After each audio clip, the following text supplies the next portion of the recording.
Yeah, it is good to see you again. I mean, it was a while ago. I'm not even going to say what year. I think it was 2009. Mm-hmm. That's when you were here last, but on the show. But you've come back to South Africa subsequently. I was. I think I was here once after that. But yeah.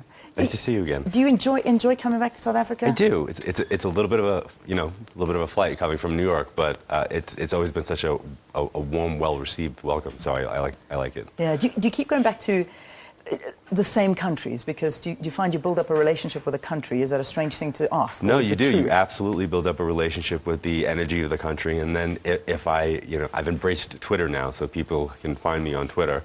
And what's interesting is to see the response that I get. Like if I post a tour that I'm going to South Africa, folks in Australia start going, hey, you haven't been here. What about us? Or if I go to, Australia, the folks in England are like, we're 6 hours away. Why are you going all the way to Australia? Yeah.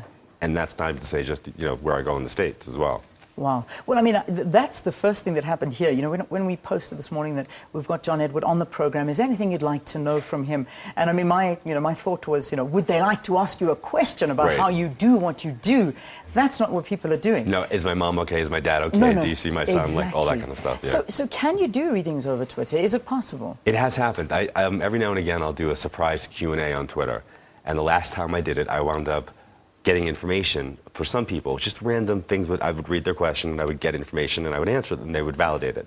But one woman I wound up making a very deeper connection with, but the questions were coming in so quickly that I couldn't find her in the queue, so I kept having to go back. So then I direct messaged her.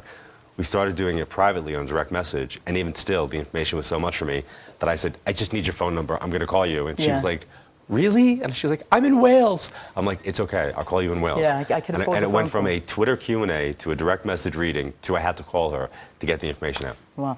Does it just get too heavy for you? Do these messages come so fast and furiously from those that have passed on that you almost just, you're desperate to get that message across? There's a very strong intent that comes with it, where you have to deliver the message to the place where it needs to go. And I always tell people, like, it's not a matter of being right, it's a matter of getting it to the right person. So you could put yourself in front of 5 people and make general statements and people will go, oh, I think I understand that. But it's like, no, it's this, and here's the reason why. And I'm pretty big on validation.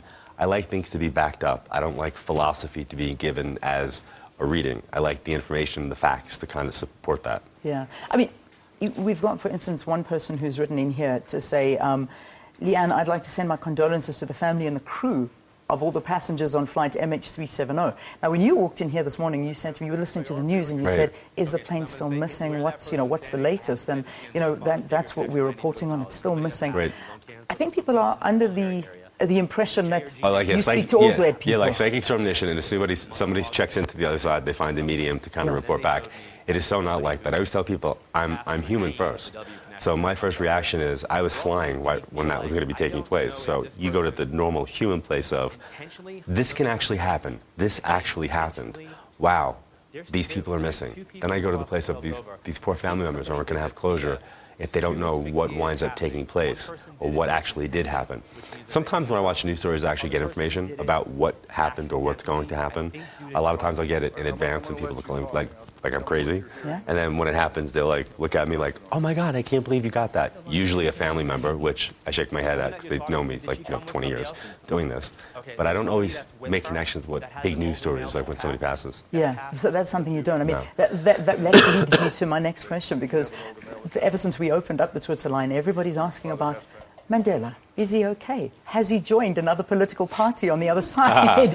Because while he was alive, he always said that. He said he was going to find the nearest branch of the ANC and go and join that. So have you spoken to Mandela? I have not. But I will tell you this, that when you have people that are so highly recognizable, a Princess Diana, a Mother Teresa, Mandela, somebody, or all the folks that lost their lives in the World Trade Center in 2001, when you have that amount of energy collectively in the world, going towards you in a positive way, praying for you, I do believe that energy helps to elevate their soul on the other side in the afterlife. Yeah. I mean, have you ever had an encounter with a very famous person that passed on? I have. Yeah. I have. Usually privately, in my private clientele, where I've had, that experience. Okay. And then when I was on Crossing Over, I had a couple experiences where there were celebrities that came on who had celebrity family members who came through. Yeah. But they're not celebrities to them. You know what I'm saying? They're just loved ones that have passed on. Yeah, it was Dad. We're going to take a break now, but you mentioned the World Trade Center, and I know that there was going to be a show that was dedicated entirely to family of those that had passed, but that actually never panned out. No, actually, what's really funny back then is that when that happened, they had a big meeting, like, what do we do? Because the show was taped in Manhattan. And I said, we don't do anything. I said, if it actually happens organically, we leave it in and we don't highlight it. And they said, so we shouldn't talk about it. I said, well, my mom passed on October 5th, 1989. That, to me, was my personal September 11th. No offense to any of the family members in the Trade Center or on those planes, but that day for me was the day. That was my big, tragic day. I said, loss is loss, regardless of how somebody passes. So to highlight them would say that their passing is more important than somebody's who died from cardiac arrest or however else. I go, it's just how somebody got there. The powers that be in the wonderful world of television, executive-wise, thought it would be a great ratings thing. So they promoted that there was going to be. And the backlash came on me, because it came to seem as if I was the one who wanted that, which was never the accurate truth. All right. John Edwards here on Morning Live. We're going to take a break. When we return, maybe I'll ask him a question. Is there someone here in studio right now that wants a message to pass on? Could be an interesting question. What do you think? You better stay there. We'll see you in a short while.